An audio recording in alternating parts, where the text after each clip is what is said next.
Rita had never believed in love. To her, love was like the rain, beautiful to look at, but dangerous when it seeped into your foundation. She was a corporate strategist, sharp, driven, and fiercely independent. Her new apartment was her fortress, and she lived by one rule: don't let anyone in, emotionally or literally. Adrian, her neighbor, was her complete opposite. Gentle and kind, he spent his days painting and his evenings playing the guitar. His calm demeanor made him a magnet for everyone in the building, except Rita. She thought he was naive, someone who didn't understand the harshness of the world. Adrian, however, was fascinated by her. He'd noticed her even before she moved in, an enigma with eyes that hid 1,000 secrets.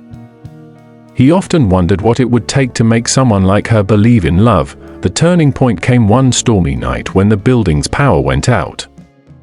Lightning lit up the dark sky as rain lashed against their windows.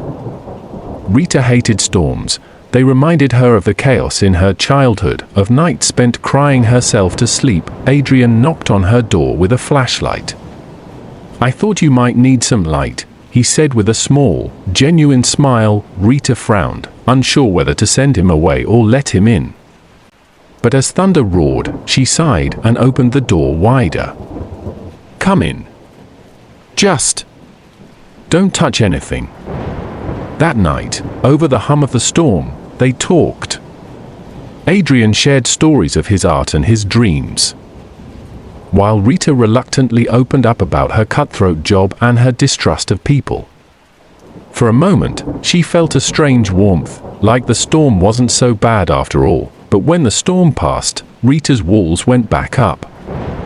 "Thanks for whatever that was," she said, practically pushing him out the door. Adrian simply smiled. "Good night, Rita." The next morning, a package appeared at her door. Inside was a leather-bound journal with the initials AL and a note: "Even the strongest walls can fall for the right person." Rita was baffled. She assumed Adrian had sent it, but when she confronted him, he looked genuinely confused. "I didn't send anything," he said. The journal contained entries about a woman who had built walls around herself, only to find them crumbling when she met someone who saw through her facade. The words unsettled her, resonating too deeply with her own life. Coincidence, she told herself, shoving the journal into a drawer. But late at night, she found herself reading it again. Adrian didn't push, but his kindness was persistent. He'd leave small notes under her door, reminders to smile, invitations to join him for coffee. She ignored most of them, but one day, she found herself saying yes. They began spending time together, though Rita was careful not to let it get too personal.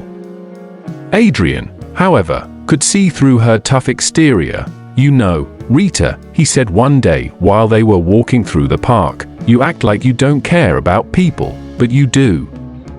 You just don't want anyone to see it." "Don't psychoanalyze me," she snapped, but her heart raced. One evening, Rita found a painting in Adrian's apartment, a portrait of her. It was stunning, capturing her strength, but also the vulnerability she tried so hard to hide.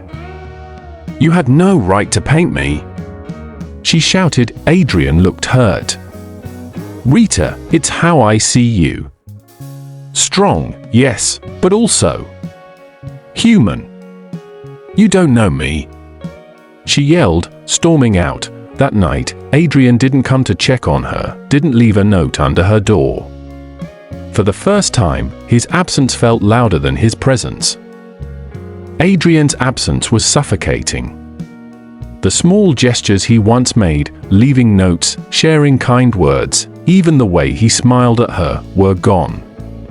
The silence from next door was deafening, and Rita found herself lingering by her door, hoping to catch a glimpse of him. One day, as she came home from work, she noticed his door was slightly ajar.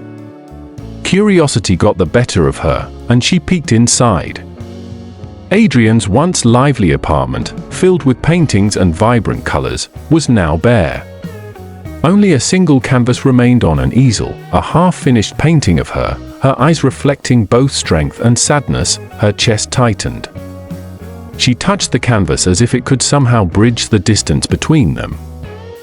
That was when she spotted a plane ticket on his counter, set for a flight the next morning.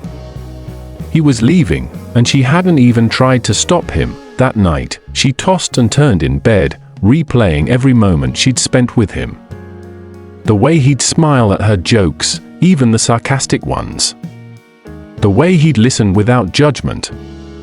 The way his presence had become her anchor without her realizing it. At midnight, she grabbed the journal that had mysteriously appeared at her door and began reading it again. The words felt like a message from her past self to her present. Walls are safe, but they also trap you. Love isn't a weakness, it's a way out. For the first time in years, Rita cried. She wasn't crying out of sadness, but out of fear that she'd lost the one person who had shown her what love could be. The next morning, she woke with a resolve she hadn't felt in years. She wouldn't let him leave without knowing how she felt. On Adrian's moving day, Rita stood by her window, watching as he loaded boxes into a van. Her heart screamed for her to do something. She grabbed the journal he denied sending and ran to his door.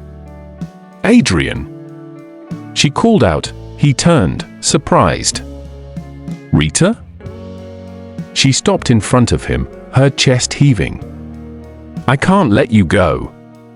I thought I didn't need anyone, that love was just some fairy tale. But then you came along and showed me that love doesn't make you weak, it makes you brave. And I've been a coward, Adrian. I'm sorry." Adrian looked at her, his eyes soft but cautious. "Rita, I tried. I tried to show you how much you mean to me, but you pushed me away. Why now?" Tears streamed down her face as she held up the journal. This was my wake-up call. I don't know who sent it, but it was right. I've been hiding behind these walls for so long, and I didn't see what was right in front of me. I love you, Adrian. I love you, and I'm scared. But I don't want to lose you." Adrian stood frozen for a moment, his heart battling between hope and doubt. Then, without a word, he stepped forward and pulled her into a tight embrace. "You have no idea how long I've waited to hear you say that," he whispered into her hair. She clung to him as if letting go would mean losing him all over again. "I'm sorry I took so long." "Love is worth the wait," he said, pulling back to look at her. "But don't ever make me wait like that again." The weeks that followed were a dream. They spent their days rediscovering each other, this time without walls or pretenses. Adrian painted her again, but this time, the portrait captured a woman who was both strong and deeply in love. Rita, in turn, supported his art, helping him set up his first gallery exhibition. One evening, Adrian surprised her with a picnic on the rooftop. The city lights sparkled below, and fairy lights hung around them, casting a warm glow. He pulled out his guitar and began to play the song he had written for her, the one he had never been brave enough to share before. As the last note faded, he knelt down and pulled out a small velvet box. "Rita," he began, his voice trembling, "I used to think my art was my greatest creation. But then I met you, and you showed me what love could be. Will you marry me?" Tears filled her eyes as she nodded. "Yes. 1,000 times yes." The rooftop erupted in applause as their neighbors, who had been hiding nearby, emerged to celebrate. Their wedding was a small but magical affair, held in the very park where they had shared their first walk together. As they exchanged vows, Adrian promised to always see the beauty in her, and Rita vowed to never let fear stand in the way of love again. And as they danced under the stars, surrounded by friends and laughter, Rita realized she was finally home, not in a place, but in Adrian's arms. Please subscribe, like, comment and share this video. It means a lot to us. Thank you.